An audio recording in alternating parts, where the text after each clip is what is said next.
have some singing, some expressive culture, and also we wanted to let you know, give you a little bit of the backstory about why the University of Florida Oral History Program is here. When we travel, in fact, when we checked in last night at the hotel, the wonderful hotel staff assumed that we were somehow associated with our football team. Because when the University of Florida travels, it's often in the guise of the football team. We said, well, no, we're historians. We're students of history. And I wanted to just take a few minutes to tell you why we're here today. I mean, first of all, we're here because of a number of different individuals and organizations who have mentored us, who have guided us here, and have taught us so many lessons. In Florida, I don't know how it is in Mississippi, but in Florida, the schools do not often teach our students about the history of the civil rights movement. And so as a university professor, I have freshmen that come into my classes and I ask them, what do you know about the history of the civil rights movement? And the response is usually very little to nothing. They may know a few of the icons, a few of the individuals, but they have no knowledge about the relationship between their individual lives, their aspirations, their goals, their religion, vis-a-vis the civil rights movement. That is, they have not been taught anything about that movement. And that's one of the reasons why we take every year, we've done this for the last 4 years, anywhere between 10 to 12 students from the University of Florida to the Mississippi Delta, because it really all started here. All of the great civil rights organizers and movements and individuals work here in the Mississippi Delta. And so it's kind of a short reason as to why we come out here. The first thing I ask the students to do sometimes, and it came up earlier, why don't we fly out? Because we drive, and we start with a 12-hour road trip. And because I tell people, if you want to get to the Delta, you have to learn the meaning of sacrifice. So that 12 hours it's a bonding experience for them. And it's kind of an organizing experience because I don't really have to say anything. All I have to do is put in my iPod mixtape of old James Brown songs, right? And that just does, and they just talk to each other and they talk to me. And what we learn in oral history is that the most important lesson of being a good oral historian is the same lesson that any good organizer learns. The most important lesson is learning how to listen to each other, because it's always easier to talk than it is to listen. As a professor, I can be up here and I can lecture for 5 straight hours, and you're thinking, please, I hope he doesn't do that. And it would be easy for me to do, but it's much harder for you to listen to what I am saying to you. Now, I'm not going to introduce the students we have here that have come up from Gainesville this evening. What I am going to do is to introduce you to an amazing group of panelists. This is the 3rd year that we have done a panel sponsored by Delta State University. And Arlene Sanders is a person who really has made this possible. I do want to give out some acknowledgements in the beginning, and then we're going to do something a bit unusual for an academic panel, by way of telling you that this really isn't an academic panel. It's really a panel about the history of organizing. We called it, Where Do We Go From Here, Chaos or Community? How many of you have read that book by Dr. King, Chaos or Community? It's a beautiful book. If you're a student of history and you have not read that book yet, please read the book. A few years ago, Beacon Press reissued it. And we thought that book would be a nice backdrop, because in that book, Dr. King talked about the relationship between economic injustice, economic inequality, and racism. He talked about the connections between U.S. imperialism abroad and the oppression of minorities at home. and he broke it down. And we thought that tonight we would allow our panelists to speak about these issues: economic justice, the importance of history, and kind of where do we go from here. And so those are the major themes for this evening's event. And now I would like to turn the floor over to a very dear friend who has been our main guide and mentor over the past several years. She's a person who was a SNCC activist from Bolivar County. Her brother was an activist, and what she has done is meticulously introduced us to the people who were key to the formation and sustaining of the movement in the Mississippi Delta. And we have just come to know and love her for her patience with us, even when we show up a few minutes late. She's always very patient. And she's also taught us the importance of poetry, song, culture. You know, organizing isn't just about going to meetings. I mean, who wants to go to meetings? Raise your hand. Like extra, oh yeah, exactly. And so without further delay, I would like to introduce Ms. Margaret Block, who is going to lead us in some song and some poetry.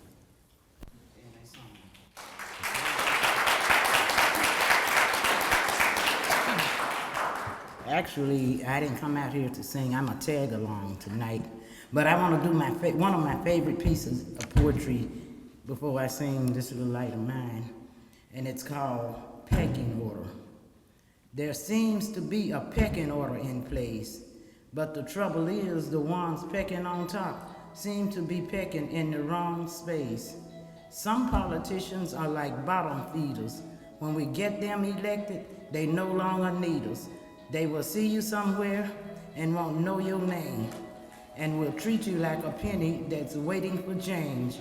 When it comes to community outreach, they won't give a dime, but they won't hesitate to call you come election time. Some people get a position and get high off of power, and they don't care who they devour.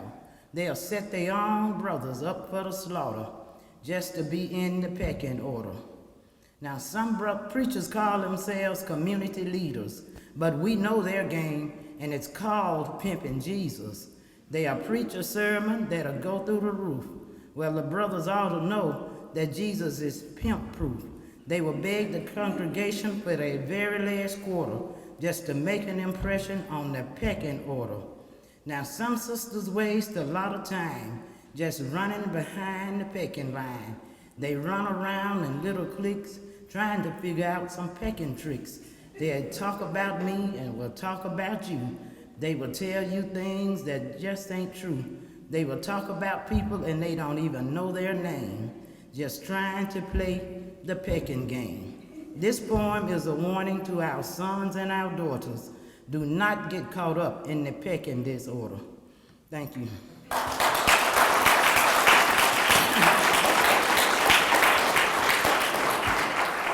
Stopped singing for a minute. I hadn't planned on singing. So I'm saying, because I'm going to explain how important those freedom songs are.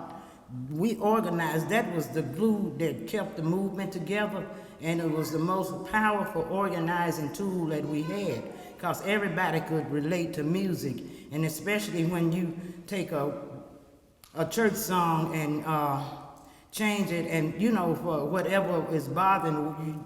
You know, Margaret, we used to just take a church song and turn it into a freedom song, because people could relate to the church songs, and when we were singing about some of the struggles that they were going through, then they would come to the meetings just to get a chance to sing the freedom songs. We used to sing them at Miss Sanders' father's church in New St. Philip here in Cleveland over on Ruby Street. And that's what we did, was sing. I don't know what to sing now. Whatever you want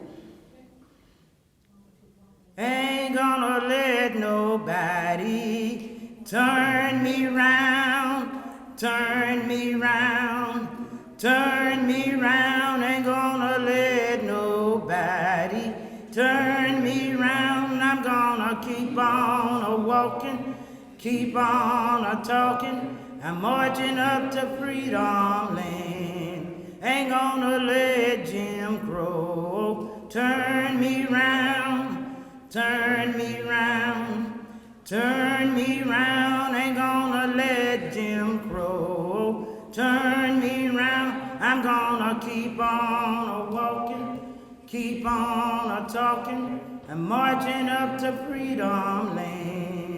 Ain't gonna let injustice turn me round, turn me round, turn me round. Ain't gonna let injustice turn me round. I'm gonna keep on a-walking, keep on a-talking. I'm marching up to freedom land. You know what? This ain't right. When we were organized, and trust me, the way the Cabana and the Tea Party and all, y'all gonna need to know some of this stuff, you young people. You gonna, trust me, you can, going to college, yeah, I support everybody. But trust me, you gotta get down to the real nitty gritty when it comes to them messing with all of the stuff they messing with and trying to cut all of the benefits. I didn't even get up here to talk, but me being me, gonna do my thing. But anyway, I'm just trying to get y'all to see the importance of organizing. What about the voter ID law? Same thing as the poll taxes. That, James Crow now is rearing his head. Now we're gonna try this song. I know everybody in here know this song, cause she sang it at Sunday school. This little light of mine, I'm gonna let it shine. This little light of mine, Lord, I'm gonna let it shine.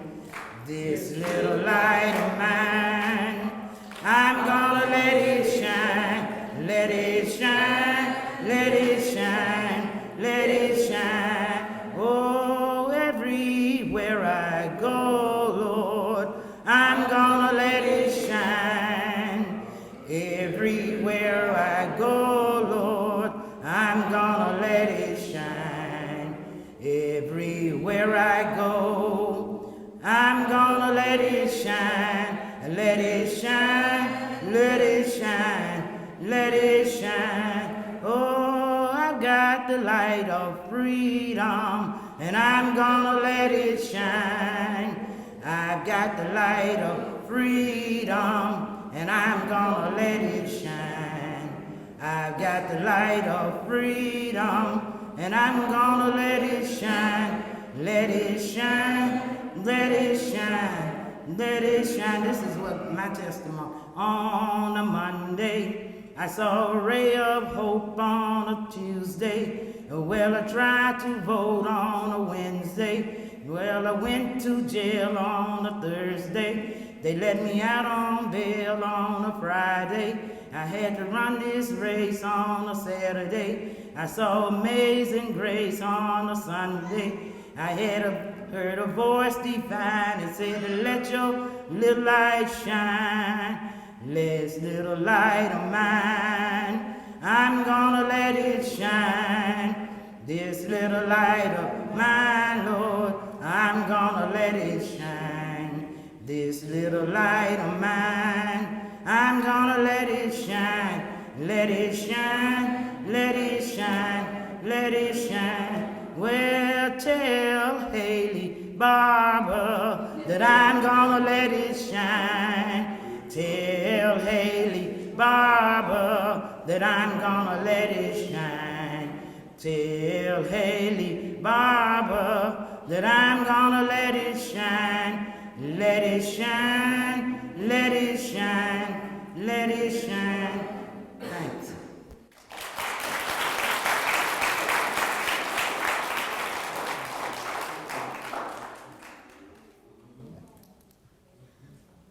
Thank you. Can we have another round of applause for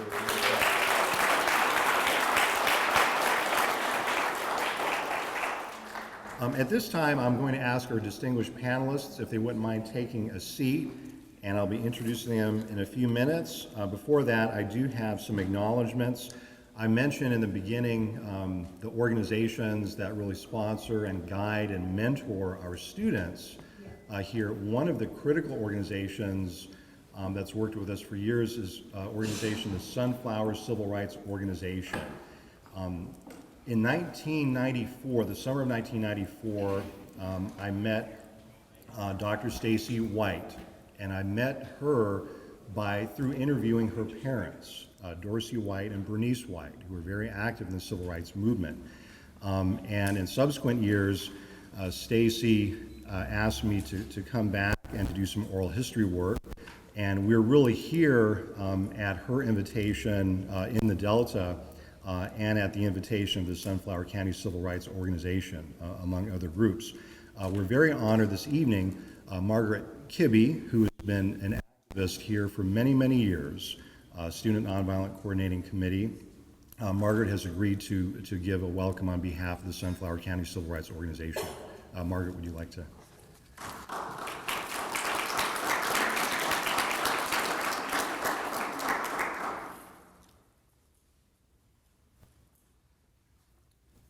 Well, I want to welcome everybody here tonight, and I'm glad you were here. The veterans of the Sunflower County Civil Rights Movement did start back in the mid-90s, and Dr. Stacy White was very key into helping it get off the ground. And while we're here, I want to acknowledge, even though I know he doesn't want me to, Otis Brown Jr., who was the local director of the Sunflower County Project. And most of what I know and don't know, he gets all the credit and the blame. He also gets the credit and the blame for me staying in Mississippi, because I saw how much there was to do and other people weren't staying here to do it. So with that, we started coming together, and we have reunions to see who hasn't died this year or what all. But anyway, we have meetings of the veterans every few years. We're trying to keep alive the history of the Sunflower County Civil Rights Movement. And we think that, like Dr. Ortiz said, that the Delta was very important and the Delta was key. And Sunflower County was one of the most difficult counties to work in. It also has some of the hottest, most interesting history. And with that, I want to thank you all for being here, and I'm going to turn you over to this exciting panel.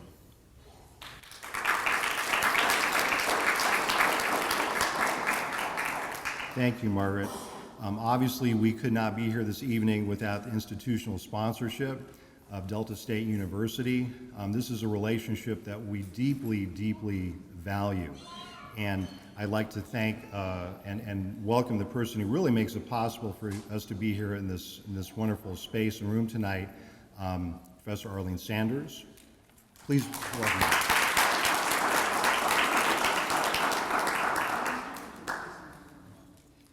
Good evening, and welcome to the third annual Civil Rights History Panel. We're just so happy that you've come out tonight, and we just welcome you, those of you who are not from here, to our beautiful campus in the heart of the Mississippi Delta. Now, there were also some other organizations, including the Diversity Advisory Committee, of which I'm a sponsor, which I'm a member, co-sponsored this program tonight. There are two other organizations, the Agora Club at Delta State and Delta Sigma Theta Sorority Incorporated, Kappa Pi Chapter. So we'll ask those presidents to come and just say a brief word. Come.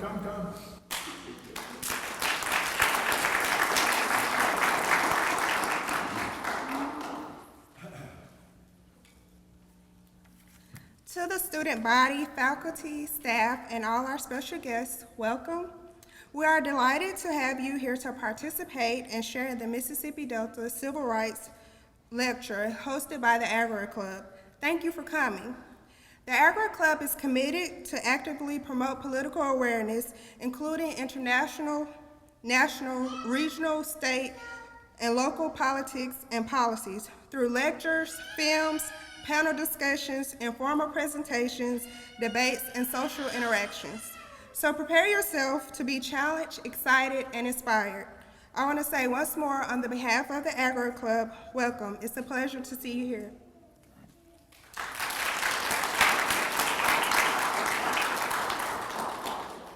Good afternoon, our special guests. and you, our friends, tonight. We welcome you here on the beautiful campus of Delta State University.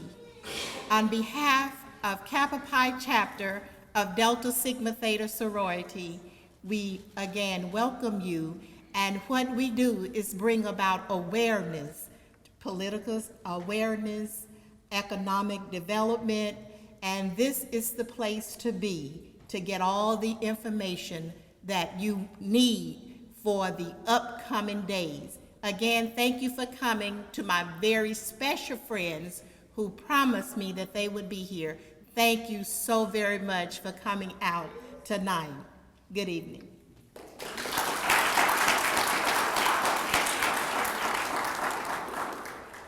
Another one of the organizations that has co-sponsored this evening's event, and when I call out the name of this organization, if you're familiar with the history of the Civil Rights Movement, you will realize immediately the significance of this particular co-sponsorship, the Sam Block Civil Rights Foundation. So I want to thank the Sam Block Civil Rights Foundation.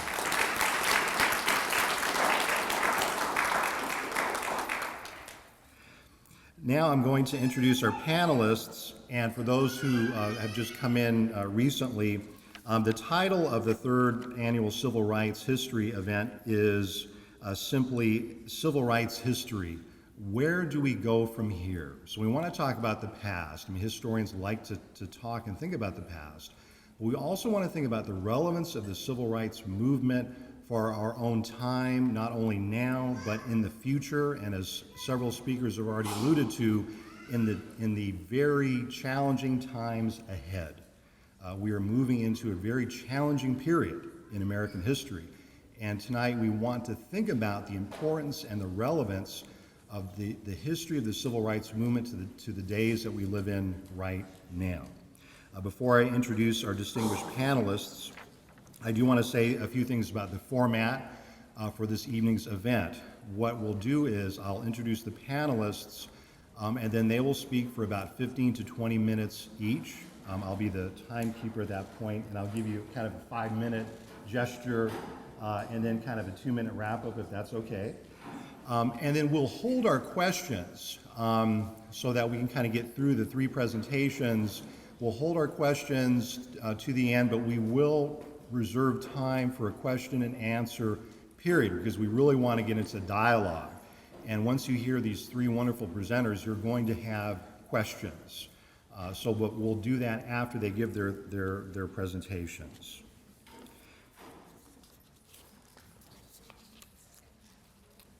So what I'd like to do now is to introduce the panelists, and also to say that one of our panelists could not be here this evening. She sends her regrets. That's Mayor Diana Freeland Foster, who really wanted to be with us, could not be here this evening, but we promise to invite her next year for our panel. She is a wonderful person. She sends her regrets. The panelists we have here this evening are going to provoke you, they're going to stimulate you, and they're going to give presentations that are going to be memorable and highly educational. Our first panelist is Ms. Rose Turner. She is recipient of the Fannie Lou Hamer Award. She was recently honored by the Mississippi State Legislature in an official resolution which honored her as, quote, a tireless advocate for the rights of workers and supporter of their human rights to organize, who for more than 20 years as Director of Organizing for the United Food and Commercial Workers Union Local 1529 has championed the cause of workers' rights on behalf of catfish, poultry, nursing home, and supermarket workers. And we're deeply honored to have Ms. Rose Turner as a panelist.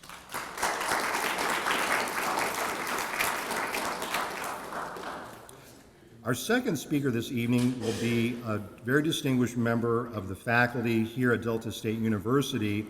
He's been a very strong supporter of our visit. He has talked with our students. He is an outstanding scholar. I am proud to call him a colleague. Dr. Charles, or as he prefers to be known, I believe is Chuck Westmoreland. He is an assistant professor of history at Delta State University. He teaches courses on U.S. history, Mississippi, and the Old South. He received his Bachelor of Science degree at Ferrum College in 1998. He earned his PhD in history at the University of Mississippi in 2008. At Delta State, he has served the university in a number of different important capacities, including history coordinator for the Master of Education in Secondary Education, and he has written essays on society and religion, as well as the role of sport in politics in America. So please welcome Dr. Chuck Westmoreland.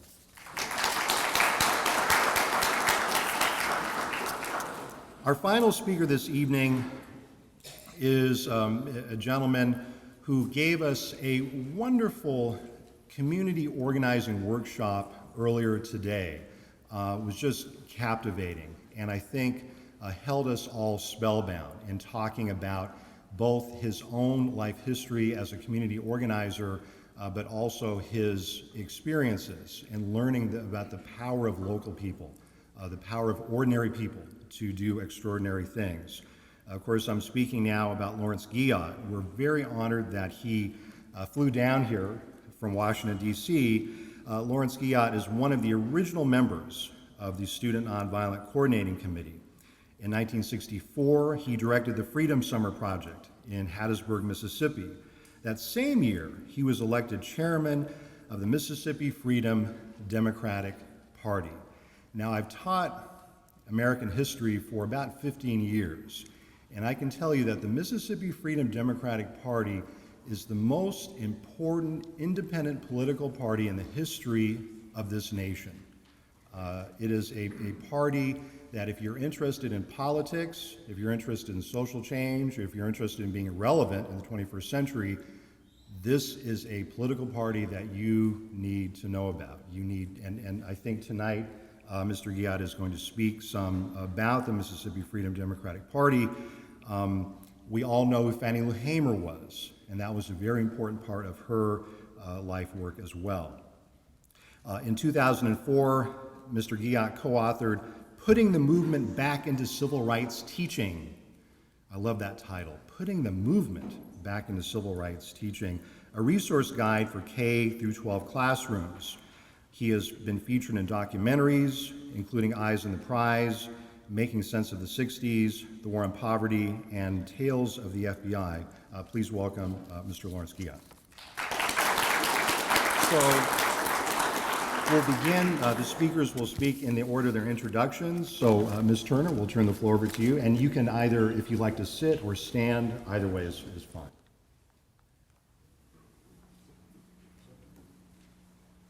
Good afternoon. I'm Rose Turner. I'm the organizing director for the United Food and Commercial Workers Union, Local 1529. Our main office is in Cordova. And when Ms. Margaret took the podium and was singing, when we first started organizing, I come out to healthcare. When I got involved with the union, our main song was, "We come this far by faith."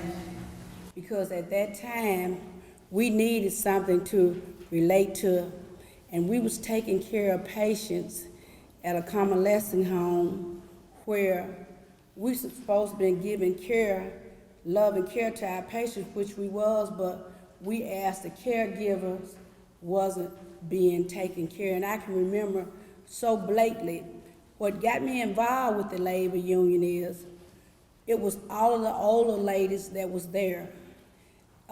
They laid them off, and all of the new people that they hired, they kept. And that let us know that at that time, it didn't make any difference how long we worked there. They was doing us like you do an old horse. Once you use them and you work them long as you want, and when they got so that they wasn't able to carry the load, or you thought that they could carry the load, then you could let them go, and it wasn't nothing that you could do about it. So that's how I really got involved with the union, because people do not realize that the things that we enjoy today, we don't enjoy them because the good old companies or the good old boys, they love us so. They do that because they don't want us to have protection. Since I've been in this organizing, Just last week, supermarket was bought out, and we tried to get them to organize. But they seem like, well, no, we don't need a union. We don't need a union. Snook say they're gonna take care of us. Snook stayed in Memphis for 10 years. They sold that company, went back to St. Louis, where they came from. People that had been there for 20 and 30 years lost their jobs without a service package. And what people fail to realize about the union is the people. You make the union what it is. It's your insurance policy to have rights on a job. We live in a right-to-work state, ladies and gentlemen. You know what that means? You got a right to go to work. You can leave when you get ready, and they got a right to let you go, with or without reason. They don't have to have a reason to let you go. So out of all the things that we need in life, I made up in my mind over 30 years ago. Yes, I need a home, I need a car, and I need other things, but I need a guarantee on my job in order, the place that I work, in order to pay for the things that I wanted in life. No matter what kind of education you have or what kind of skills you have, if you don't have a union contract that spells out what a company can do and what they can't do and what you can do, they can do whatever they want, whenever they get ready, and you don't have a recourse. I learned that over 30 years ago because I saw women that had devoted their life to nursing at a convalescent home. When the company, really, what they did when they got to a certain level of pay and they didn't want to pay them anymore, they just let them win. And it wasn't nothing they could do about it. So I got involved with the union, and ever since then, you know, I go places. How I got to the Mississippi Delta is working with the catfish. When we came to the catfish, although now it seemed to be having problems, we met people that had their arms cut off, legs, feet, which they didn't even know anything about workman comp. And I encourage anybody in any walk of life, any job that you have, you need a contract. You really do. That's the best thing could ever happen. Union don't put companies out of business. Bad management, unprofitable, puts companies out of business. A lot of people think, you know, if the union come, they gonna close. People don't close because they make money. People close because they don't make money. And you know, I've never regretted. I've learned a lot since I've been here in the Mississippi Delta and other places, but I would tell you, I learned the hard way, seeing women lose their jobs that had been at this convalescent home 20 and 30 years, that they lost their jobs just because the company got tired of paying them. They didn't want to give them another raise. So they let them win. And it wasn't anything that they could do about it because we didn't have a contract. We had no seniority rights. The company could change the policy when they got ready. Because the only thing a contract is a labor agreement between you and your employer. That's it. You know, that's that. I'll tell anybody, if any job, and as Ms. Margaret said, with the things that's going on now, we need to take a look at how the economy is going, because if it wasn't for labor unions, a lot of things that we enjoy today, we wouldn't be enjoying them. That's all I have to say. All right, Thank you.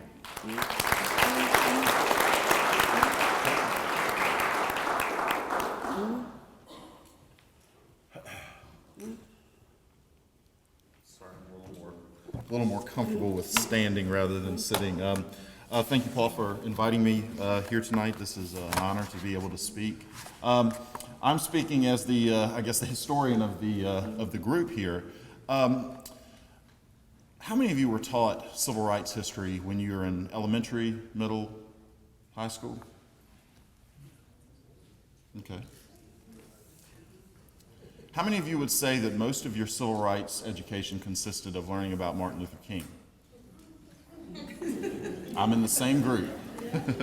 What I'd like to talk about before I get into where do we go from here as far as the teaching of the civil rights movement, I'd like to talk about where we are right now. And this is based from about 10 years of teaching. I've been teaching since 2001.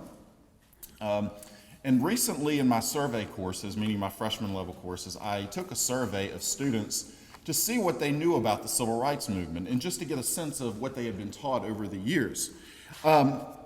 So first of all, I'm going to tell you, based on my experiences, what students know, and then I'm going to talk a little bit about how I think we can do better with the teaching of the civil rights movement, and ultimately why it's important that students understand the history of the movement.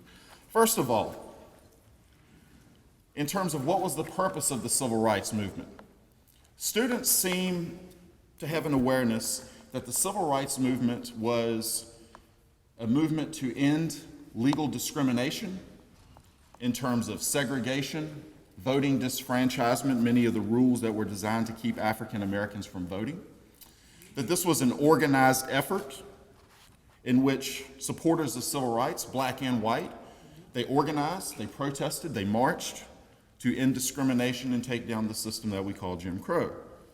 These protests largely relied on tactics called nonviolent civil disobedience. And the civil rights movement to students, and certainly to the way that I was taught the civil rights story, was largely a Southern story. It was based here in the South, especially in places like Mississippi and Alabama. Second, when did the movement begin? Well, for most people who study the civil rights movement in high school and in elementary school, it started in the 1950s and the 1960s. It either began with the Brown decision of 1954, which abolished school segregation, declared that segregated schools were unconstitutional, or separate but equal is unconstitutional. Some say it began when Emmett Till was murdered in 1955 here in the Mississippi Delta. Others will point to the Montgomery bus boycott of 1955 and 1906 as the beginning of this movement. So it begins sometimes in the 1950s and it reaches its apex, its height, during the 1960s. Now, who were the central figures of the movement? Martin Luther King, Rosa Parks, Malcolm X, maybe a little bit of Fannie Lou Hamer, a little bit of Medgar Evers. But the way that students today, on the whole, based on what I've seen in my classes and talking to students, their civil rights movement history largely consisted of learning about Martin Luther King. The opponents of the movement were largely vicious white racists who waved Confederate flags and who shouted such phrases as segregation now, segregation tomorrow, and segregation forever. And these were the battle lines between the advocates of change and those who wanted to keep the Southern way of life intact. When did the civil rights movement end? Well, largely people believe that the civil rights movement did have an end point, and it happened in the 1960s. For some, it happened when the civil rights legislation of the 60s was passed. Historic legislation such as the Civil Rights Act of 1964, and then the Voting Rights Act of 1965, which brought down these legal barriers and these laws that kept a racist power structure in place for quite some time. Others would say that the civil rights movement ended in the 1960s when the movement, as some have described, became quote-unquote more radical. Race riots engulfed American cities, and many whites who were once sympathetic started to turn against the movement. Some students learned that the civil rights movement ended in 1968, when on April 4th, Martin Luther King was assassinated in Memphis. But mainly, though, many students come with the knowledge that sometime in the late 1960s, a movement was no longer necessary, that the main goals had been accomplished. And ultimately, this leads to the last point, that students generally see, based on what they've been taught, that the civil rights movement was triumphant. It was victorious. Legal segregation and disfranchisement were over, so the story goes, and that the problems of the past were just that. They were problems of the past that had little relevance for us today. That's a little summary and observation of what our students know in many cases. I don't claim to speak for all students, but For many of us, this is the civil rights history that we've been taught. When I conducted surveys in my classes, and I was going through them and trying to figure out what the students were saying, I realized something, that the civil rights movement history that many students are getting today is largely the civil rights movement history that I got when I was in elementary school and high school back in the late 80s and early 90s. Not a whole lot has changed. But I think there are some things that are happening that show some promise, that the story that a new generation of students will get will be a much fuller picture of the civil rights movement. First of all, I would say in terms of what we need to teach our students, that although civil rights and equality, ending legal discrimination, was central to the movement's purpose, it was about so much more than just that. The civil rights movement was concerned with social justice, with alleviating and eliminating poverty, with fighting against imperialism.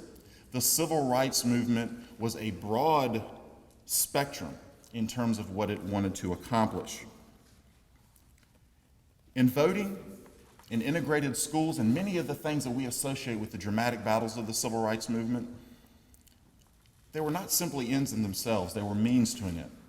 The means to a better life, the means to a better quality of living, and ultimately about bringing dignity to all people.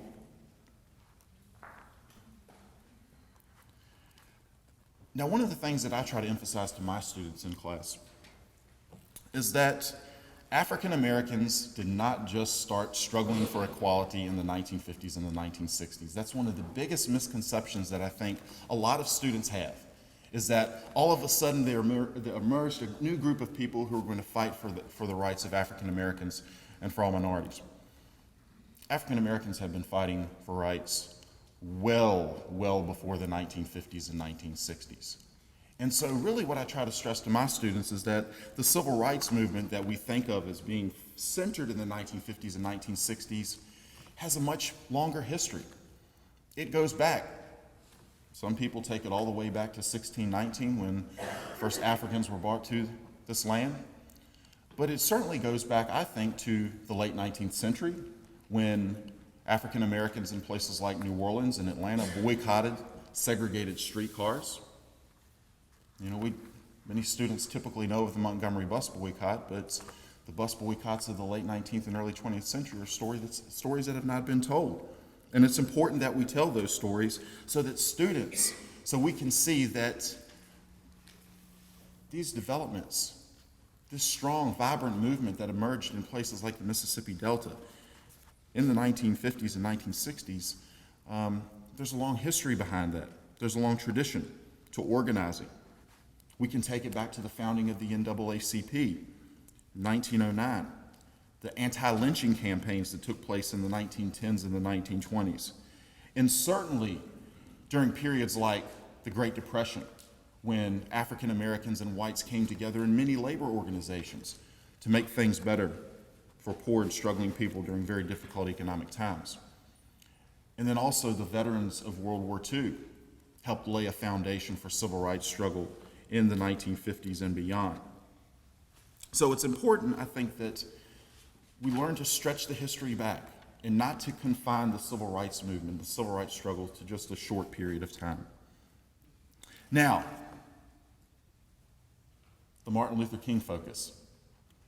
When I gave my survey, I'm going to give you some numbers here just to give you a sense of the pre-existing knowledge that students have. This is what people have been taught. I asked students to list 3 specific things that they associate with the civil rights movement. That could be a person, an event, an idea, a concept. 63% of my students mentioned Martin Luther King Jr. That really wasn't surprising, right? 63%. The thing or the item that got mentioned next was Rosa Parks, 31%. Malcolm X was 16%, segregation and desegregation got 13%. And then we finally got to a Mississippi figure, Medgar Evers. 12% of my students thought of Medgar Evers when they thought of the civil rights movement. And I'll go on to mention that Two other events associated with Martin Luther King were mentioned pretty frequently compared to others, the Montgomery bus boycott and the I Have a Dream speech. Students throughout this country, on the whole, have gotten a very Martin Luther King-centered story of the civil rights movement. And there are many problems with that. For one, to center the story on one person ignores the contribution that thousands and thousands of ordinary people made to the civil rights struggle. If you watch the old footage of the March on Washington or other civil rights demonstrations during the 1960s, you'll see many people, as it's often described, marching with Dr. King. And it's often easy to look at those individuals as followers, but they weren't followers. Back in their own communities, they were leaders, they were active on the local and the state levels, and they were more than just people following someone leading them to the promised land. And so it's important that when we study the civil rights movement, I'm not saying that we neglect Martin Luther King or Rosa Parks. Those are important stories to tell, but I also think it's important that students, especially here in places like Mississippi, know of the people who were on the ground in places like Ruleville, in places like Hattiesburg, trying to bring about change and pushing society to move in a different direction. I also think that one of the problems with a King-centered focus of the civil rights movement is that we sort of devolve into a great man view of history, right? That history is simply made by great iconic figures that we can't live up to, right? How many of you, if you look at a statue of someone and just say, wow, that person must have been really great, there's no way I could live up to that. And I think what we need to do when we tell these stories is show how ordinary people, pushing, struggling, can achieve great things. It's also very common for students to, as I mentioned earlier, see that the end of the civil rights movement happened in the 1960s. But as we've learned thus far with Ms. Turner, and as we'll learn here very shortly from Mr. Guyot, the civil rights movement and the struggle for racial equality, the struggle for social justice, economic justice for people of all races and classes and walks of life is something that is forever ongoing. It doesn't die just because laws have been passed. It doesn't end simply because an important figure is killed. And so the battles of the civil rights struggle don't end in the 1960s, and in fact many of the key gains that have been made in the movement have happened following the 60s. And so if I could conclude with this, it's important that we all see the civil rights movement as not simply a moment in the isolated past that we cannot live up to, that we cannot match the courage, the bravery that so many people exhibited. And so I always try to tell my students that societies don't change. They have never changed by accident. They never change out of thin air. It's always because ordinary people, people who have struggles, people who oftentimes have difficulties figuring out which direction we should go. But they ultimately come together. People ultimately work and push, and they push against that door and try to open that door to a better future. And sometimes there are people on the other side of that door pushing back, saying, no, don't come in here, but you have to keep pushing. And I think that the people that I'm very, very blessed to be up here with tonight are prime examples of those who have pushed and continue to push. So thank you very much.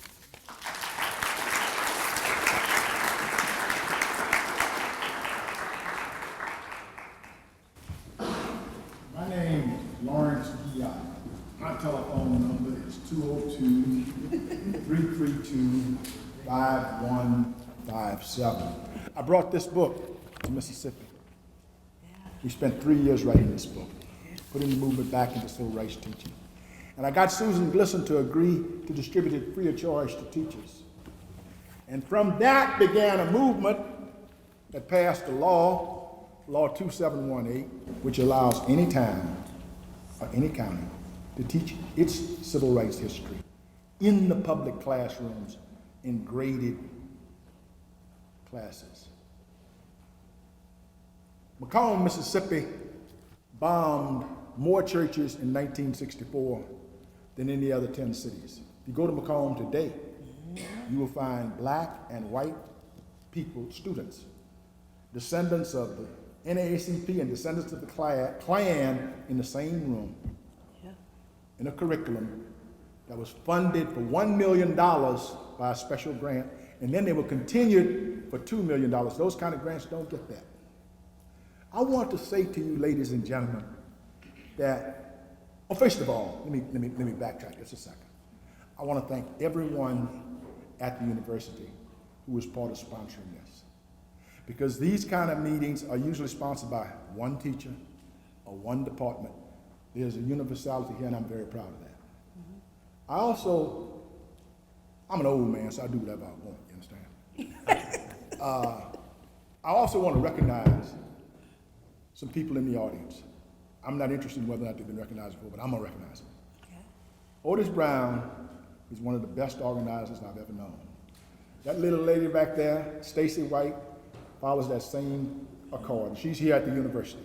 Yeah. And Margaret Kibbe came here in 1965, helped build a church here, did her guard duty with the rifle just like anybody else, and she stayed, and she helped build this state into what it is. Yeah. I'm proud to know these people. But I want you to understand that what the fight we fought, I would be derelict if I didn't promote another book. Now, those of you who didn't bring pens, don't ever come to hear me speak again without bringing paper and pencil. Do you understand me? Yes, sir. Slave Nation is written by Alfred Blumrosen. It takes you into the Constitutional Convention. It explains how the deal was made. John Adams, who never supported slaves, never owned a slave, spoke against slavery all his life. But when he got to the Constitutional Convention, he understood if we don't have slavery, we won't have a Constitution. If we don't have a Constitution, we won't have an America. Now let me be clear now, because I want you to understand. Slavery was a federal program supported and protected and defended by the federal government.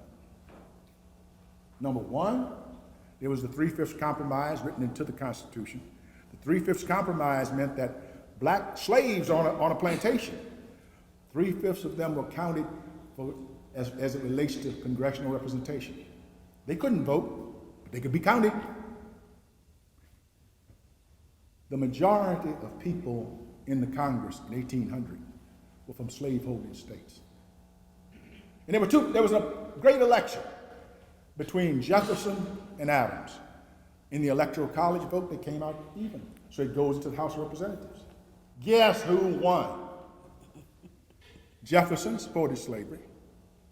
Adams did not. Can anybody tell me who won? Huh? The reason I want you to understand this, and there's another book called Pillar of Fire by Taylor Branch. There's another book called Women and the Civil Rights Movement. In it, it has Fannie Lou Hamer and a divine Victoria Gray talking about different things. Let me be clear that it is now possible to get all of the tapes of the 50th anniversary of the Student Nonviolent Coordinating Committee. They're available for sale. And there's a series of books that was sold at the SNCC conference. Anyone who professes to teach history who does not have those two things in their class should be fired. Because the Student Nonviolent Coordinating Committee, in my opinion, my studied opinion, and I study history, because I've learned that it is amazing how important movements, pressure groups can alter policy. We've watched it happen. So let's be clear, there is no more progressive, creative, or organized civil rights movement anywhere in America other than Mississippi. Where else did a movement conduct its own election? Where else did a movement in a freedom election, it got 80,000 people to participate in it? Where else was there a summer project to bring America into the country, we couldn't bring Mississippi into the country, but we could bring the country into Mississippi and get the federal government to understand and get America to understand that the disenfranchisement done by Mississippi was done because they allowed it to happen. We did that. Where else would a group of people gather some sharecroppers, some barbers, some maids, and take on the most powerful most powerful political party in the country? Remember, in 1964, there was no Republican Party anywhere to be found anywhere in the South. In 1964, the Democratic Party commits itself to passage of the 64 Public Accommodations Act. The Republican Party in 1964 kicks black Republican delegates out of their convention in San Francisco, and then they elect a man who says, I want to get rid of Social Security. Didn't vote for the voting right, for the Public Accommodations Act. His name was Goldwater. And the Democratic Party of the state of Mississippi, 87% of their votes went to Goldwater. But they called themselves Democrats. So what we were able to do is challenge Lyndon Johnson in Atlantic City. We beat everybody but Lyndon. If you go back, you just go back and read his tapes. Lyndon in his tapes says, we can't have a convention, seat an all-white delegation from Mississippi, and then ask black people to vote for us in November. I didn't say that, Lyndon Johnson said it. But what I do say is that was our fight. It started right here in the Delta, and we carried it throughout the country. We come back, 1964, we get a commitment that there will never be a segregated delegation seated again. In 1972, that rule is modified to say 50% of every Democratic convention delegation group must be female. We did that. Women didn't serve on the jury in Mississippi until 1965. We did that. The state of Mississippi said, we don't need, and there's a whole trilogy, and I'm going to make sure that Paul has it and other people at this university have it, of reapportionment suits filed in the state of Mississippi. And the top one is United States versus Mississippi. And whoever wrote this didn't understand history, because they said, you know, we won this before the Supreme Court, but there wasn't much produced as a result of it. What else was happening in 1965? We challenged the congressional delegation's seating in Mississippi under Section 2 of the 14th Amendment.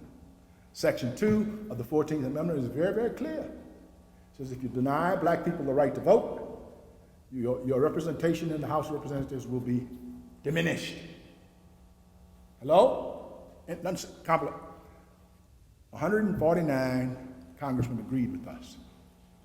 Again, I want to demonstrate historically that there is a continual pattern of resistance in Mississippi that led to, number one, us taking the position that illiterates should be allowed to vote, and that should be protected by the Voting Rights Act. Because we came to the Delta, and we found a lot of people who could not read and write, but we couldn't keep them out of the picking lines. We couldn't stop them from coming to the mass meetings and believing what the song said and believing in the God that they had worshipped for so long. Because until you turn your religious beliefs into political activity, you ain't nothing. Because you can't really do one without the other.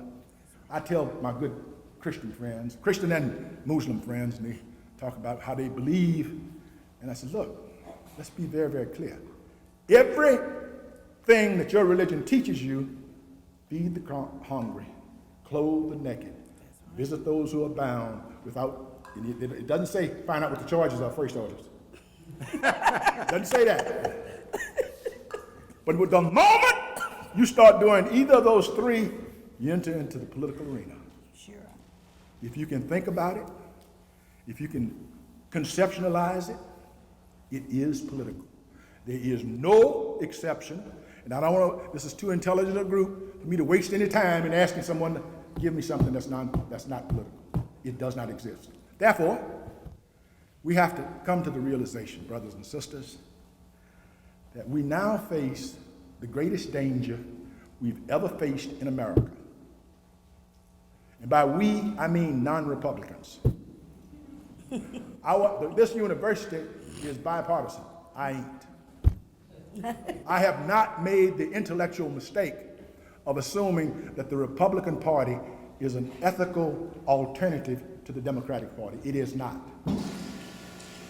The Republican Party says very clearly, we're faced on the premises of destroying the economic standing of this country and the world. They said, fine, let it go. They said, we will not allow Social Security, Medicaid, unemployment compensation, collective bargaining. Let us take power, and all of that will disappear, and I believe it. I think what we're faced with is a golden opportunity. When you're faced with stark alternatives, either we preserve all of the stuff that makes this country great, the right to dissent, the right to vote, because let's be very, very clear. The right wing has made it clear that in 34 states, they've passed legislation that says, we don't care if you voted here 50 years. You need to have a government card that identifies you. And they may have known the person since before they were born. The point is this, they have emphasized the importance of the ballot. So I'm calling on every one of you, while you're being educated, I'm not interested in your just registering to vote, but it is time now for us to organize organizers who will register to vote and get other people to register to vote. Everyone in this room has the power to transform their life, and then following that, to transform most of the people that you meet's lives. Transformation, empowerment is next to being saintly. Empowerment means that you can make things happen. And let me assure you, the day that someone makes something happen, they become a different person. They don't wait for somebody else to do it. They make something happen one day and they wake up the next morning and say, what do I need to do today? Hello? I'm saying, brothers and sisters, it's wake up time. We got 2 years to organize everyone who can talk. If you're over 7 years old, you should be talking about voter registration. I'll forgive those under 7. Nobody else. What we've got to understand is this: in order to have total mobilization, we have to follow the example set by this lady. She saw a problem, she organized, and she won. We cannot afford to lose. Because what we're talking about is losing America as we know it. The Republican Party said, let's change the 14th Amendment. So let's get away from this born here, because we got people flying in, having babies, and it's a plot. And in 20 years, those babies are going to get organized and take over America. So let's change the citizenship, the born or naturalized in America. Do you understand what I'm saying? The system as we know it was created not by the Constitution. But let me be very, very clear. I love America. I don't love the Constitution. The Constitution made it very, very clear that there would be no discussion of slavery until 1808. That the Fugitive Slave Law, which was passed only because the 3/5 Compromise said that if you catch a slave in Massachusetts and you bring him back to Mississippi, you will be paid for that. If anyone interferes with you, that person will be charged $1,000 and sentenced to 5 years jail.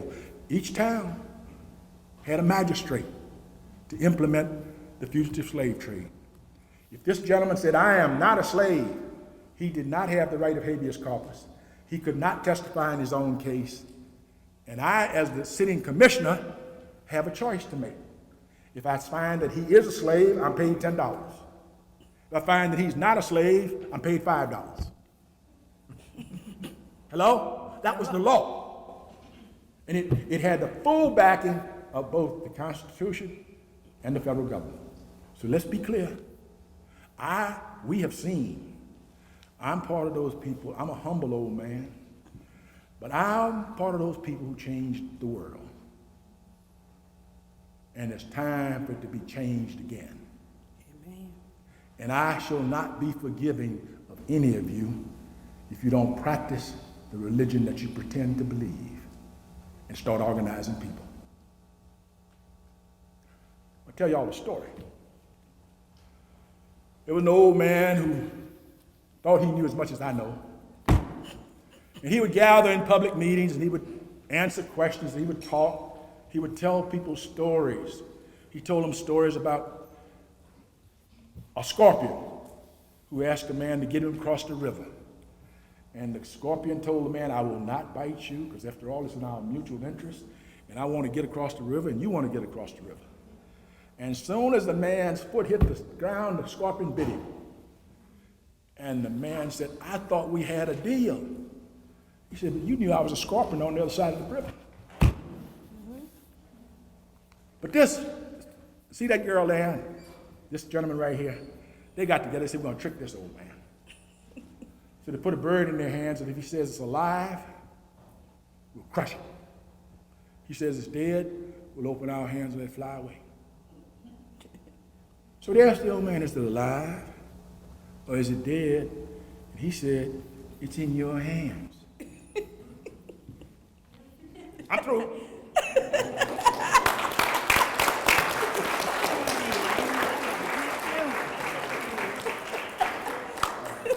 Can we have another round of applause for our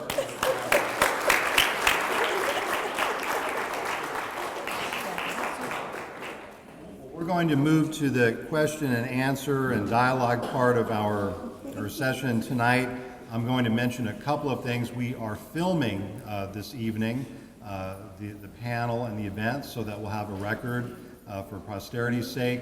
And this dovetails with my next announcement, which we have a sign-up sheet on the tables right outside of the door, and we want you to remain in contact with you beyond this evening. And we would also like to get a copy of this tape of tonight's proceedings to you, if you wish. But in order for us to do that, we need to have your contact information. We also have brochures developed by the Samuel Proctor Oral History Program. If you'd like to pick up those brochures, please do. In fact, I think we have extras. We want to introduce ourselves to you. The final thing I'll mention along those lines is we're here, the students are here from the University of Florida to interview individuals about the civil rights movement and civil rights movement history, the role and impact that it's made in your lives. And so if you wish to be interviewed, please do sign up in the front table, and if you could give us your contact information, we're here through Saturday evening. And even if we cannot touch base with you on this trip, we will be coming back. I believe we'll be allowed to come back even after tonight. So we really want to reach out to folks and to learn more about the history. Oral history is about listening to people, learning stories from people like Rose Turner, Lawrence Guyot, and Chuck West Morland. So we're moving to the Q&A, and a couple of things I should point out. Because we're filming, we do want to make sure and be able to pick up your, when you ask a question, we have a portable microphone going around. Is that correct, Josh? And Jen, are you gonna, okay, so if you want to ask a question, please raise your hand, and Jen Lyon is going to rove around with a microphone, and also Arlene Sanders wants to make an announcement. Paul, there's one other issue. Everyone here knows this is being taped. So while you're sitting in here, you're agreeing for it to be taped. I don't want somebody to say I was in the audience and I didn't agree to be taped. If there's anyone who doesn't want to be taped, raise your hand. I've settled that. Okay, thank you. Since we're talking about civil rights history and voting rights, something that we haven't done in Bolivar County since Reconstruction, and that is being given the opportunity to elect a black sheriff. And we have Mr. Kelvin Williams with us, who's made that feat in history, Mr. Guyot, since Reconstruction. in Bolivar County. He will vie against the independent candidate. Come up, would you come up, Mr. Williams? This is history in the making. I rest my case. It's a pleasure meeting you. And because this is history, and history, when we think of things that are truism, it's just true no matter when you say it. If I said it yesterday, today, and if I say it tomorrow, it's still the truth. And since Reconstruction, we've not had a black sheriff. Mr. Williams defeated the incumbent, a county with 65% black. 55% of the county, of the blacks in the county of voting age, but have not elected a black sheriff since Reconstruction. And we would be remiss in this county, in this city where Delta State sits and not say anything about it. Yes, ma'am. Nonpartisan, but when you're in the midst of history, you have to tell the story. Because if you don't tell your story, somebody else will. Mr. Williams. Yes.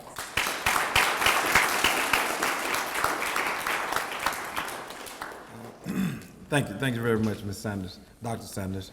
I didn't come to speak, and I wasn't prepared, but they say if you're a politician, you need to be prepared to speak anytime. It's a pleasure. It's a pleasure to have this opportunity to serve.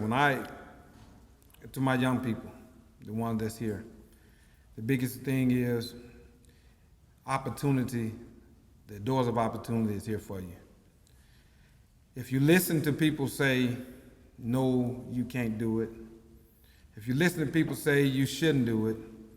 If you listen to people say you're a nobody and you can't do it, then you'll never do it. When I started this journey, some people thought I was crazy. Some people said it can never happen. But he said one key word, believe.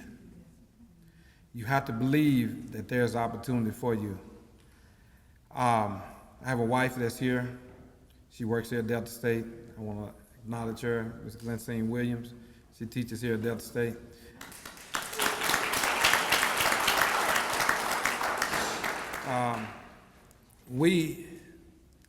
She probably thought I was crazy also when I got into this, when we started doing this. No. But we saw, I knew that someday and at some point, I moved away and I went to St. Louis, and sometime we always do, we move away from the country. I grew up in Mount Bayou, Roosevelt, and Cleveland, and you move away and you come back. We have big dreams. I mean, we come back fighting. When I first moved back here in 2000 from St. Louis, I was trying to knock down doors, but somebody said, you need to slow down, son. Slow down. And I did, and I studied, I watched. I watched how things, I saw black after black run for sheriff and couldn't defeat the incumbent. So I knew that there was a way that it could be done. So what I had to do is present myself to the people. And by presenting myself to the people, I mean by getting out, volunteering. Young people, we don't like volunteering and doing things. We expect, a lot of people expect to get paid. You have to be willing to volunteer and do things if you want to accomplish something in life. So I volunteered, I put myself in positions for the public to know me. And that was in both communities. I was in the black and the white community. So when I started out, somebody said, well, what's your slogan? I said, well, I don't know. So I was talking to someone, and I said, well, I'll tell you what. We have fought, and we're fighting to get this done. But I know And I knew that it wouldn't take, I couldn't get it done by myself, and I couldn't get it done by one race. I knew I had to be the sheriff for everybody. And in order to do that, I had to present myself to everybody. And so that's when I volunteered for boards and committees and things like that. One young lady told me the other day, she said, not a young lady, but a female told me, white female, she said, we didn't see it coming. How did it happen? And I really didn't have a good response to her, but I told her, I said, well, hard work. You get out here and you work. You knock on the doors. You get to the people. If you don't get to the people and you can't sell yourself, and my aunt told me a long time ago, if you can't sell yourself, you can't sell nothing. You can't do anything. So you have to be able to sell yourself. And I feel that I've done a great job of that. And going forward, we do have an election November the 8th. And all my young people, we need your vote. He just said we need to register. I need you to register before the next 2 years. We need to register before October the 5th. Talk to your friends. This election is November the 8th. Talk to your friends and explain to them we have an opportunity and we have someone that's going to be the sheriff for everybody. The sheriff, and I can't stress that, for all of Bolivar County. Because in order to move forward, everybody has to work together. And that's what I'm proposing to do. And I appreciate it. I thank my good friend, Ms. Block, for inviting me. A good friend, Dr. Sanders, who has been a support factor to me. I sit back and listen to Ms. Sanders talk sometime, and it amazes me how she speaks. And the things that she say, Ms. Block,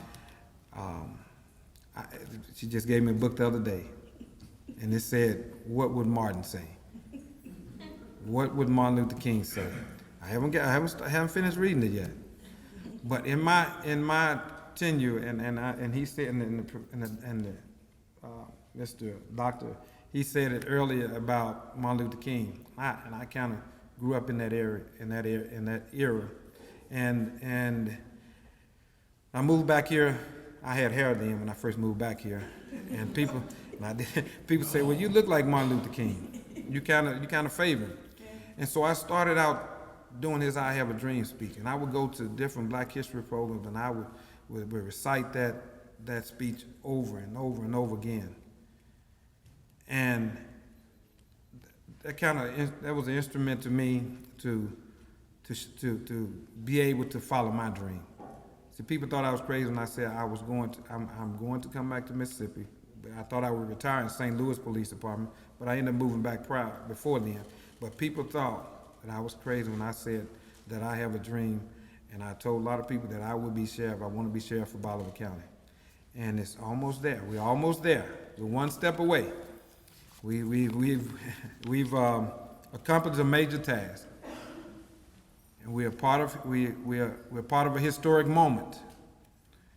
And when we become sheriff, I speak this in existence. When we become sheriff, I would love to sit down with any of you who want to sit down and talk to me and want to share my journey, and I'll share my journey with you. I appreciate y'all giving me the time to speak. Thank you very much.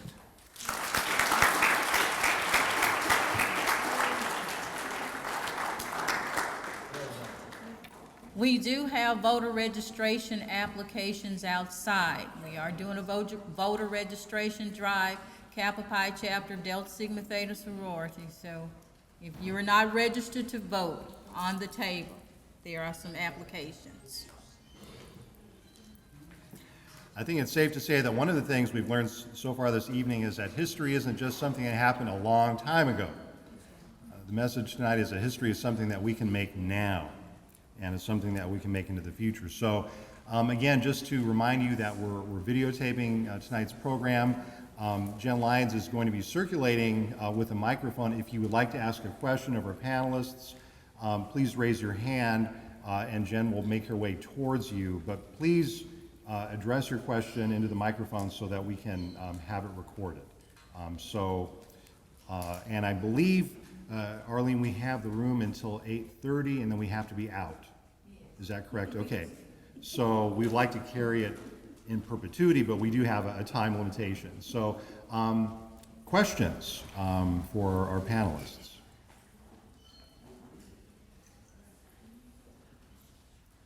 All right, I'm gonna answer the question Okay, go ahead. that this gentleman presented to us. Okay. And that is the question of, what would Martin say? Now, all of you, I'm sure, saw the documentary about the Freedom Rides, right? How many people saw that documentary about the Freedom Rides? Now, all of you saw Martin Luther King being attacked for not getting on the bus. One of the reasons I came to the Freedom Ride celebration is, and I got a chance to do it in Tougaloo College, where I was educated, where I first met Martin Luther King, was I want you to know, everything that we ever did in Mississippi, Martin Luther King came to Mississippi and did it with us. The Freedom Election, the Summer Project, the Congressional Challenge, Atlantic City. And even when we knew the Voting Rights Act was going to pass, I got him to agree to sign a memorandum that says even though the Voting Rights Act is going to pass, we still should unseat the congressional delegation. So I want y'all to understand, I pay my political debts. He did everything we in Mississippi ever asked him. So, and don't y'all forget it. All right. Now, if y'all scared to ask questions, it's all right. It's all right to be scared in America. Some sensible people have a good justification for it. We have a question. If you wouldn't mind identifying yourself. I'm Candace Ellis from the University of Florida. And as a student, at this age, I think one of the biggest questions is where would you guys suggest as organizers to start as a student at this age? Maybe lay out a groundwork or a framework for organizing, because maybe, as young people it might be a little intimidating, or you don't know where to start with such immense big problems. So really for the students, where would you suggest beginning? You start by reading this book. Then you follow up with this book. Then what you do is you call the SNCC Legacy Project, or you go on email and get them to send you the tapes of the 50th anniversary of SNCC. Every panel was taped there. Get them to send you the list of books that was sold at the SNCC 50th anniversary. Go through those, and you're then ready to organize, providing you're ready to follow Paul's advice. The first thing an organizer must learn to do is listen to people. Forget tweeterism. Tweeterism, most people, we need to hang a couple of people who use tweet to set an example, because it's a waste of time and energy and intellect. People who are tweeting about the same thing to the same people every day, every week. My God. Anyway, learn to relate to people. Don't tweet for a week. Go and talk to some people. Go talk to that person that was in your high school class with you that didn't make it. Go talk to that old lady who always told you, girl, you're going to be something. Go talk to the minister of the church you went to 25 years ago and haven't been back since. Once you talk to people, they will send you the message. And this works.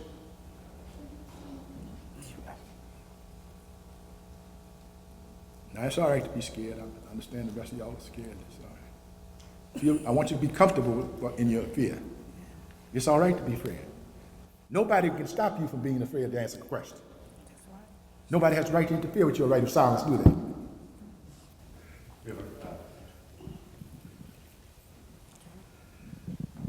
Thank you. You had indicated, Professor West Morland, was it? Yes. That there's a tendency for civil rights classes to boil the civil rights movement down to a single individual, Martin Luther King. Why do you think we do that? What is it that drives that tendency, and what should be put in its place? I think it's an easy story to tell at times when you focus on one person. But in terms of what do we replace it with, I think especially at the state and local levels, it's important to tell the story that's right around us. Whenever I'm talking about the civil rights movement in class and I bring up a student's hometown or someone in their local area that they may have heard of, their faces light up, right? It becomes relevant to them, it becomes connected. And so, for me, I grew up in Virginia, and my civil rights history was all King, Rosa Parks, a little bit of Malcolm X, a little bit of Ole Miss 1962, Alabama 63. But in my study so many years later, I feel like I was neglected because I didn't learn about the people who were close by to me, who were doing many of the same things that people were doing in places like Mississippi.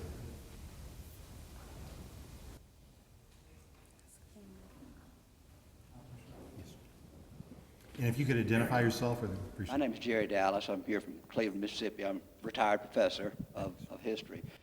As I understand it, the subtitle of this was, where do we go from here in terms of civil rights? There's still, it seems to me there's still a lot of problems, a lot of unresolved problems. We in Mississippi, for example, have the highest number of black elected officials, and yet we're still on the bottom economically. We've had 30 years of official school desegregation, and yet our public schools are more segregated than ever before. I grew up in Jackson. Jackson public schools are 95% black now.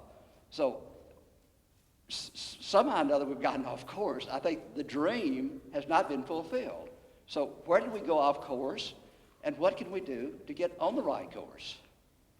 Thank you, that's my question. That's all right, that's a good question.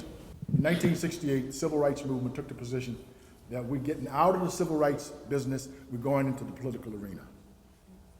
And a lot of people who were organizers suddenly sat back and became gardeners and philanthropists or whatever. We don't need to organize anymore on the ground. And that's what we're faced with. But let's be very, very clear. The relationship between economic power and political power only operates at the very top. When you get to Jackson, when you get to any town, the power brokers are not interested in politics. They're interested in making money and maintaining power. And they're interested in as few people who might offer a threat to them as participating in politics as possible. Now, but you see, a state can be forced into dealing with its economic problems when there's broad-based political activity. I was at a Sunflower County meeting, and the governor had just taken 68,000 people off of some benefit. Some of you remember what it is. That they were all entitled to. And the governor's race was 2 weeks down the road. I said, well, by God, certainly they will recognize that these were black and white people. Certainly they will recognize that it's in their interest to change the governor. They didn't. So what we got to do is look at a country that has vast economic problems, vast political problems. We have a Congress that is stalemated. It's only the people that can unstalemate it. The Republicans are not going to change themselves. I love the Democrats, but they're not going to change, and I don't want them to change. But it's what the president's message is, it's up to the American people to push these politicians into activity. Now, let's be clear. For the next 6 years, we're going to have a bad time economically throughout this country. The question is whether or not we will be able to politically maintain the absence of riots. Because I think when you reach the level of unemployment that we reach now, and if it continues 5 or 6 more years, and I think it would be ironic if we have a black president calling out troops on black and white people because they're starving. Now, but all of that's subject to change. How you vote on 2012 changes most of that. But it will not, I'm not going to lie to you, it will not inextricably tie political power with economic power. Those are really two separate groups. But what we do see is a concentration of people with economic power pretty much trying to limit what is possible in the political arena. Whether they succeed or not is up to us. Thank God the choices are so clear. And God is a Democrat.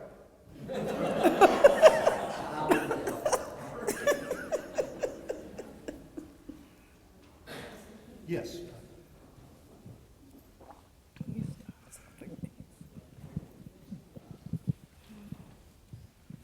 If you don't mind identifying yourself. Hi, I'm Mary Lawson Barlow. I'm a junior political science major here at Delta State. And Mr. Guyot, I wanted to ask you, with your staunch stand on voter registration. What's your opinion on voter identification? On federal identification to vote, Yes, sir. I think it's unconstitutional. I think it's designed for the purpose of diminishing the people participating. We had stories of nuns who were had been 50-some years in a parish. They went to vote and they were told, "You can't vote here, sister." Now, everyone in that town knew who they were. So it wasn't a question of identification, it was a question of establishing a rule that is designed for the purpose of preventing large numbers of people from participating in the process. I cannot condone that, I cannot support it, and I hope that the American people will join me in overturning it. I think we should be concentrated on getting more and more people to vote, rather than pushing for fewer and fewer people to vote. Okay, yes, sir.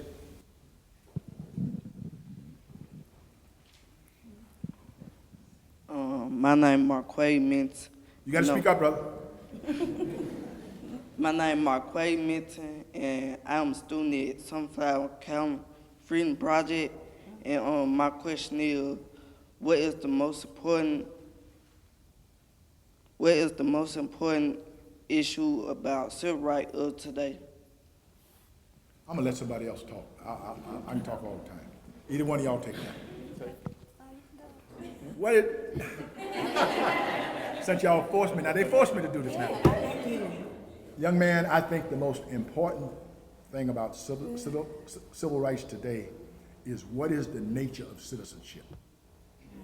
What is how can we as citizens understand that we have new concepts and new relationships being established?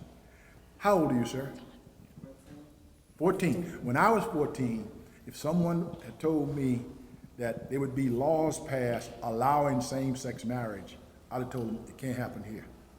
If someone would have told me that there was a real attempt to not really educate America, I would have told them that it can't happen here.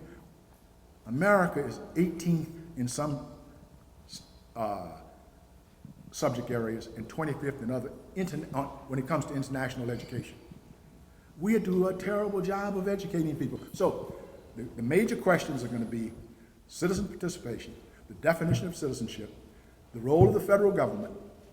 The Republicans said, we want to diminish it so we can smother it in a bathtub. We Democrats say the government should be as big and as active and as participatory so as to be able to successfully fulfill the needs of its people. Where do you stand?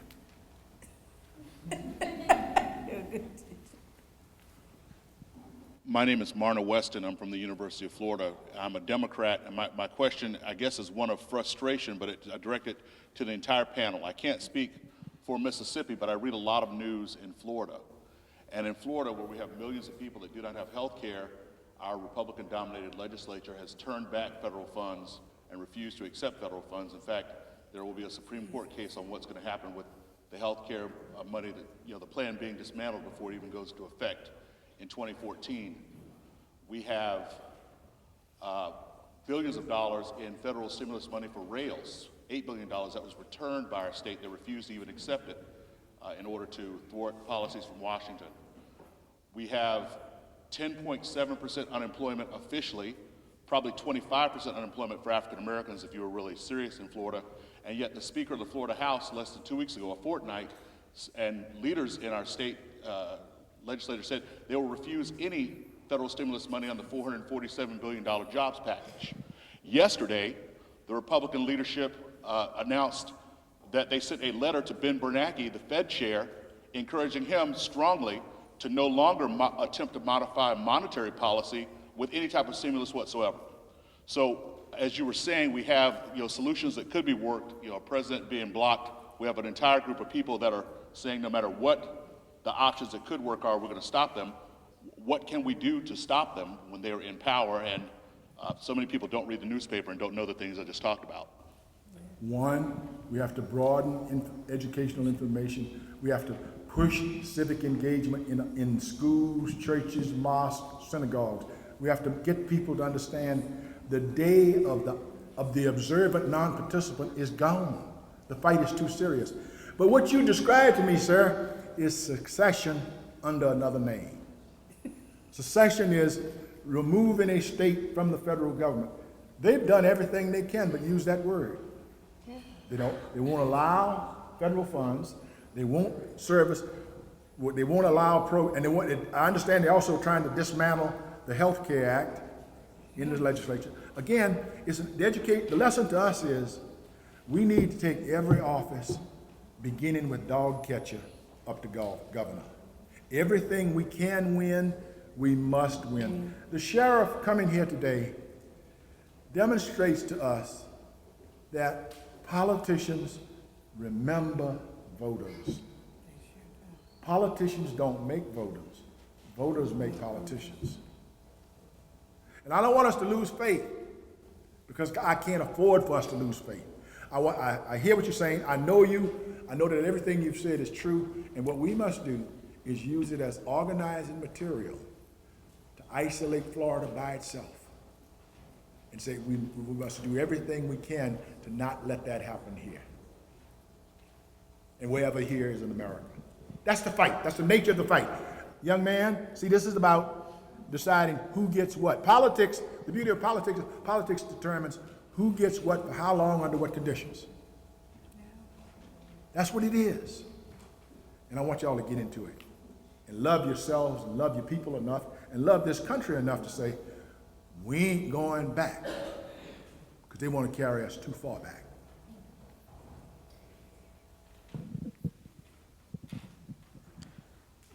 My name is Makia Clay, and my question is, why is it so important for youth's role in today's society? You got to speak up, darling. I said, why is it so important for youth's role in today's society? Because people like me won't be around long. Yeah. I mean, let's be clear. We wrote the history. We changed the world. It's y'all turn now. What we've won, y'all are going to be the ones who have to defend it and protect it. Benjamin Franklin, when he came out of the Constitutional Convention, was asked, Mr. Franklin, what do we have? He said, we have a republic, meaning a democracy, if we can keep it. So the role of young people should be, do what I told you to do. Get the SNCC tapes, read the books sold at the SNCC, study that, and that's the roadmap. Now, y'all want to change the priorities and the language, but the one thing you cannot change, the one thing you should not attempt to change, is getting people to empower themselves to bring about the kind of world and government that will be conducive to the health, welfare, and enjoyment of life for everyone, just like the sheriff said. We can bring people together, but we should not try to bring people together around ignorance, around hate, or around separation.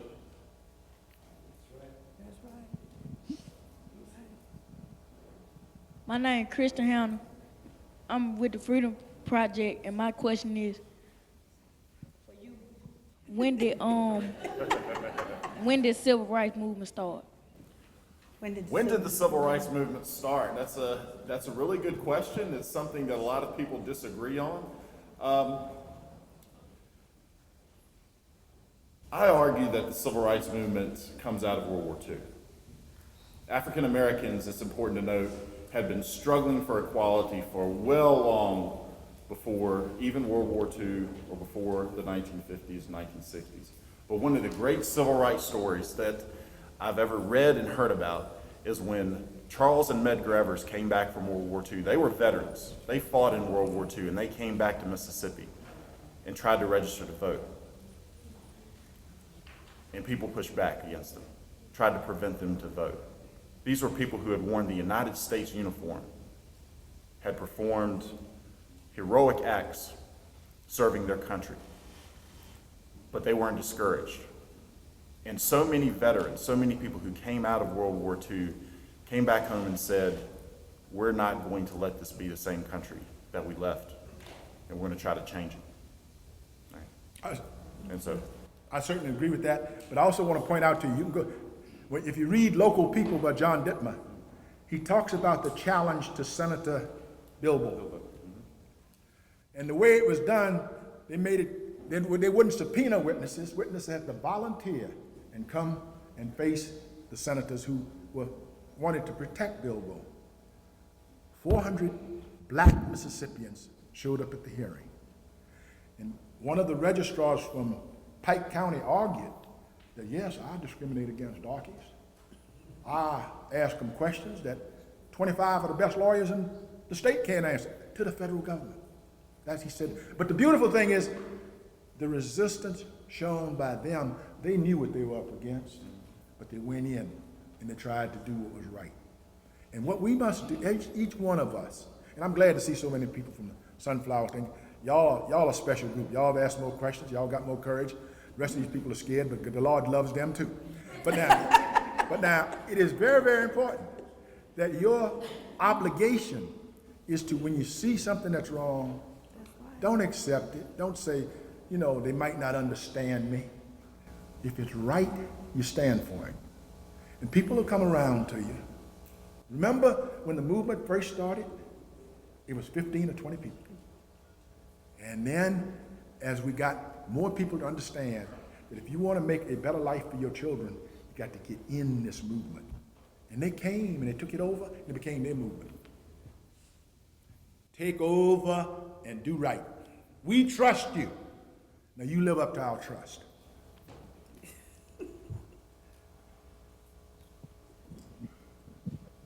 My name is Chris Perkins. I'm with the Freedom Project as well. My question is to everybody. Toward the end of the 1960s, many historians argued that the civil rights movement was moving away from issues like voting rights and racial equality, and more toward issues like ending of poverty and education. And my question is, since the end of the 1960s, what progress have we made toward, particularly toward education equality, and what steps still need to be made? I'm gonna be quiet under protest. Yes. I want to take the first part of your question. You're right, many historians do say that the civil rights movement shifted in the late 1960s toward the focus on poverty. I would say that focus was there all along, that it was never a case of voting rights, integrating public accommodations, and then economic justice. They were all part of the same thing, okay? They were all part of that same movement.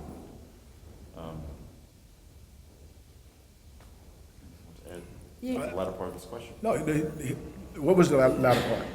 What advances have been made since the 1960s, particularly in education equality, and where do we need to go from here? Oh, I think there have been quite a few advances in federal funding for education, which is now a reality. It's severely threatened, but it's greatly improved.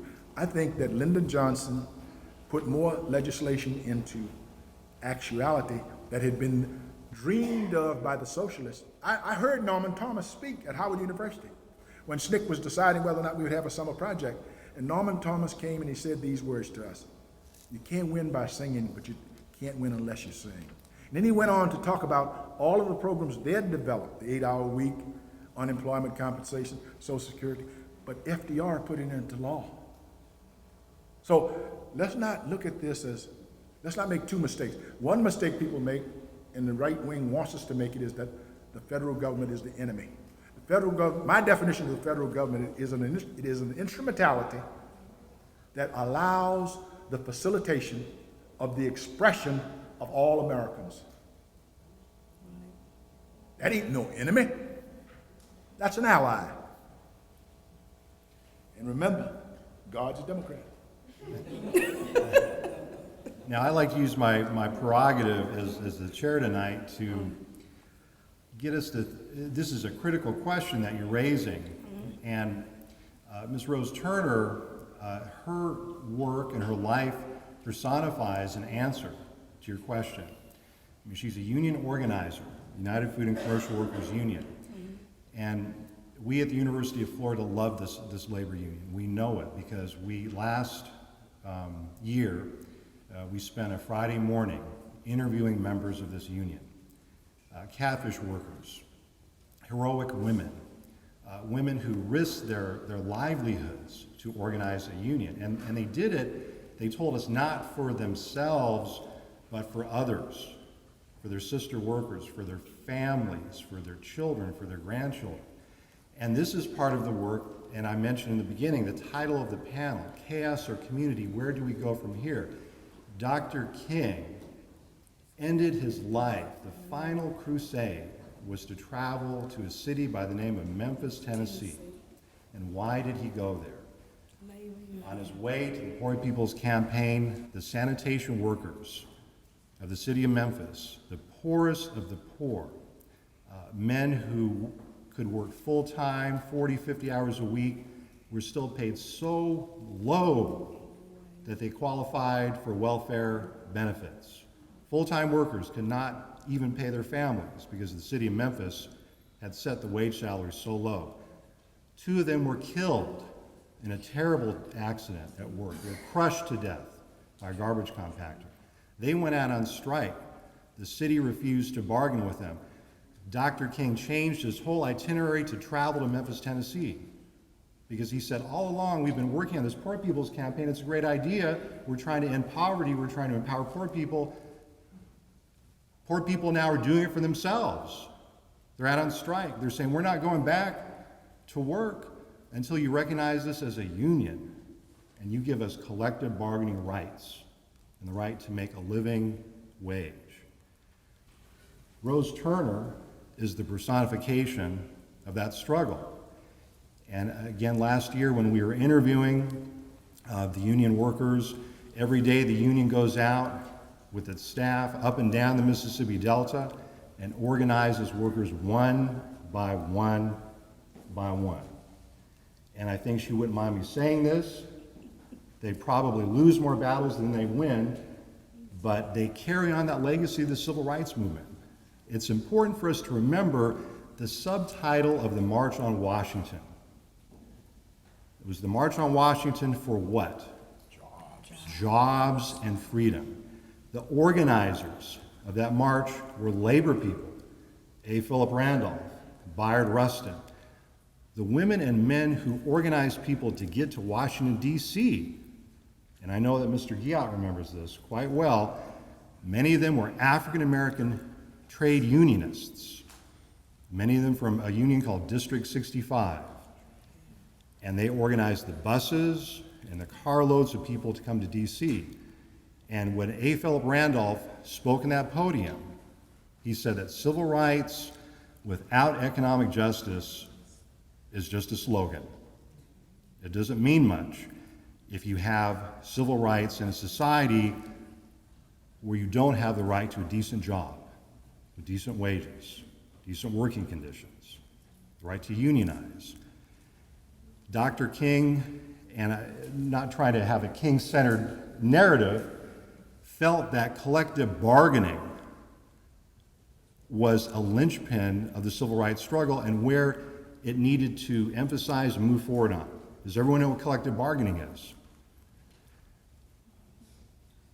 Okay?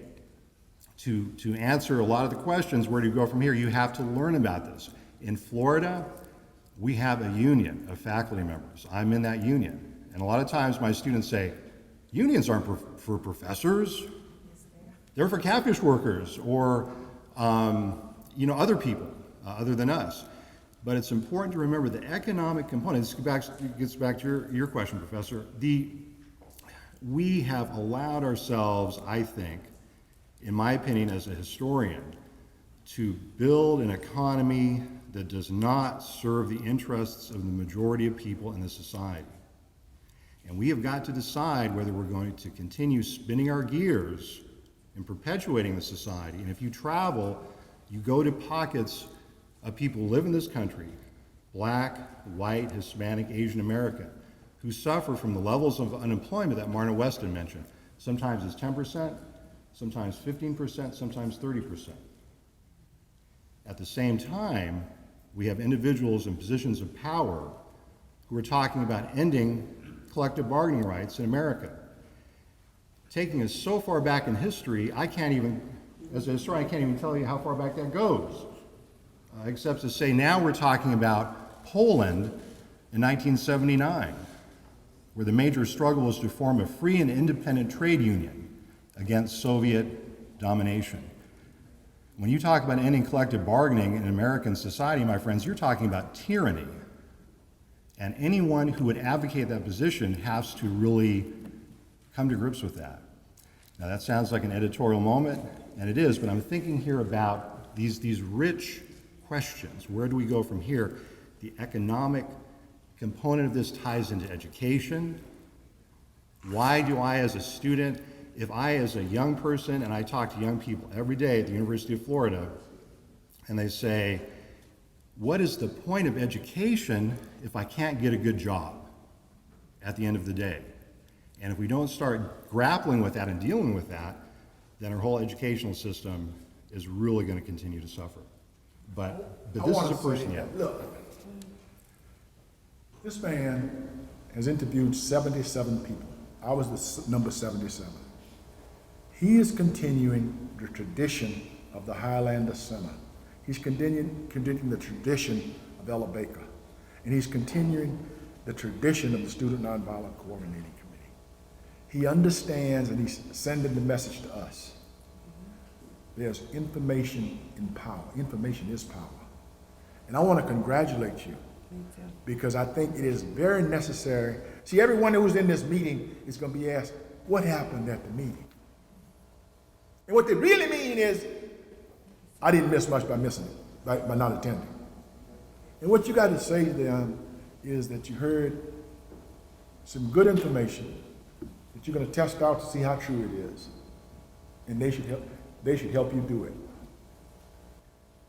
If you want something done, you get a busy person to help you.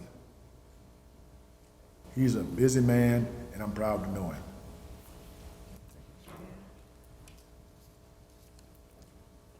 Other questions, comments? All right, well, we have, do we have one more question? Okay.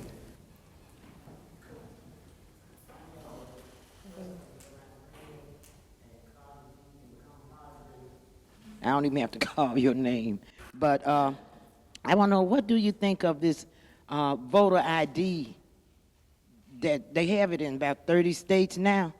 And we need to start discussing this new voter ID law that the Tea Party and the Republicans are trying to, trying to get it like they did when they had the poll tax and the literacy test. Well, you had to do it, but take a literacy test and pass a poll test. This is deja vu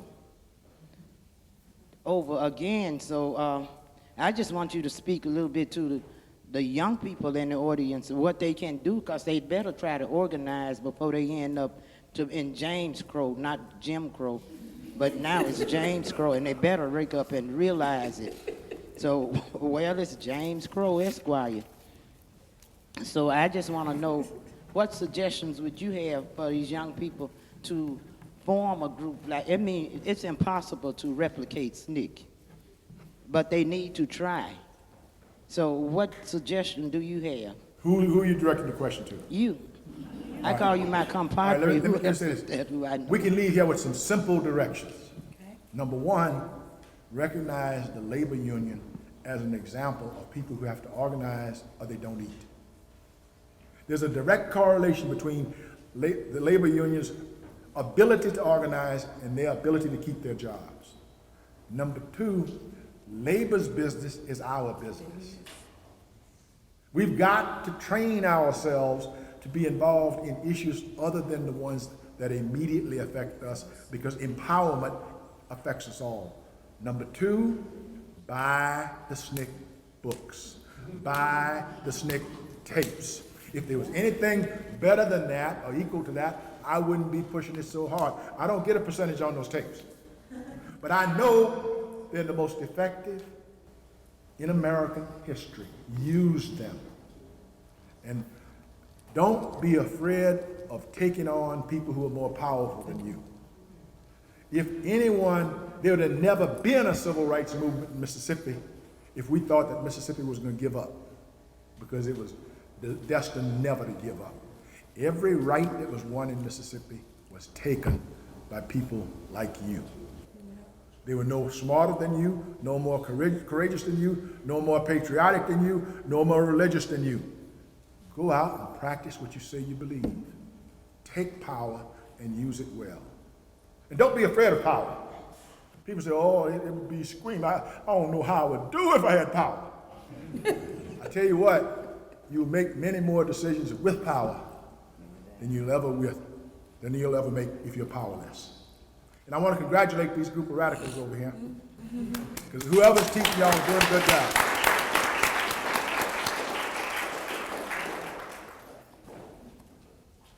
All right, well, we have brochures up front. We have a sign-up sheet. We also, I think, have some tapes, maybe videotapes from last year's event we would like to put in your hands. And Let me give you my numbers right now. again, let us give a warm round of applause to our very distinguished panelists.